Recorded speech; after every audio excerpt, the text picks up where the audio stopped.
เกียร์กระปุกใส่เริ่มศูนย์เหล่าปี2014 Isuzu D-Max หาหยาดสุดๆทุกท่านเข้ามาใหม่ได้ทุกท่านได้ค่ะนี่เป็นเบาะหนังเบาะไฟฟ้าเนาะตา LED มาให้แบบนี้เลยกระจังหนาเป็นเลดเนาะเดี๋ยวพาทุกท่านไปรับส้มก็ได้ไปดีทุกท่านเหมือนทดสอบให้เอง JN เอาคารถเล่าขับเองผู้รีวิวโจนัสกันซ้อนเมื่อนี้มีรถเข้ามาใหม่เด้อเป็น Isuzu D-Max ปี2014น้ำใส15สายเริ่มศูนย์เหล่าเนาะเป็นเกียร์กระปุกคันนี้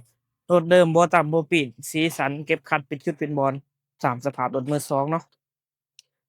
จักดีแอร์เย็นทองดอกทรงนางแน่นสีงามเนาะของแก่ของแถมครบเนาะบ่จะว่า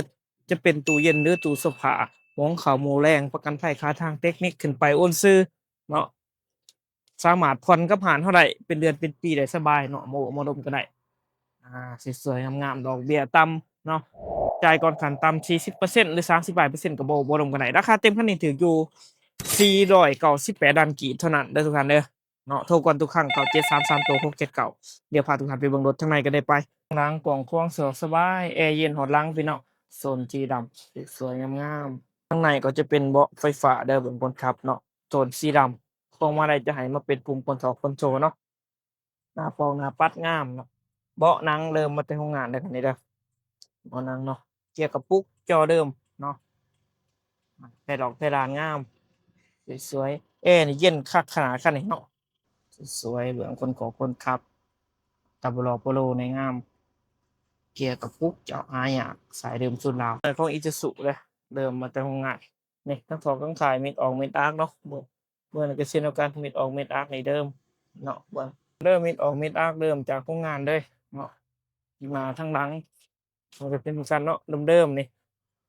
มิดอาร์คเดิมๆเลยดูในงามสายเดิมเนาะสวยเลยโซนสีดำใครมาก่อนใดก่อนราคา400ปลายเนาะ498ล้านมาลงกันได้ประกบราคาเนี่ยราคาค่อนข้างซ้ำกันกับรถใหญ่พวกเนาะ TD Max เขาขายเด่นกัน20-30ล้านเท่านั้นมิดอาร์คงามจากโครงงานเป็นจุดเป็นบอร์ดสวยๆตัวนี้ปี2014เนาะน้ำใส15ไซเวลเลยสวยงามๆเลย ข้างในของจักรข้างในของเครื่องเนาะรถเดิมบ่ต่ำบ่ปีนคันหนอคันหนาในสภาพเดิมเนาะเฮ็ดออกมิดอาร์ตต่างๆเริ่มจากโครงงานบ่ได้เช่นเดียวกันเนาะเป็นเพจยังบ่ครบเนาะเป็นเพจจักรนิ่มๆแน่นๆเนาะจักร DT Intercooler เนาะของ Isuzu บ่หัวบ่ซึมหัวหนอข้อน็อตในสภาพเดิมบ่หัวบ่ซึมเนาะทั้งหนอทั้งหน้าโลโก้ Toyota ซิลิโคนเนาะอยู่ครบฟีเจอร์จากโรงงานเนาะเปิดเผยกันดีครับฝากไปเตือนทุกท่านเด้อกับ Isuzu D-Max ไซส์เดิมสุดเหล่าปี14น้ำใส15เกี่ยวกับพวกตัวสูงเนาะคันนี้รถเดิมบ่ต่ำบ่ปิดสีสันก็เก็บเป็นจุดเป็นบอลตามสภาพรถมือ2เด้อราคานี่เพียงแต่498ล้านกีบจ่ายก่อน199ล้านกีบก็สามารถเป็นเจ้าของได้แล้วเนาะ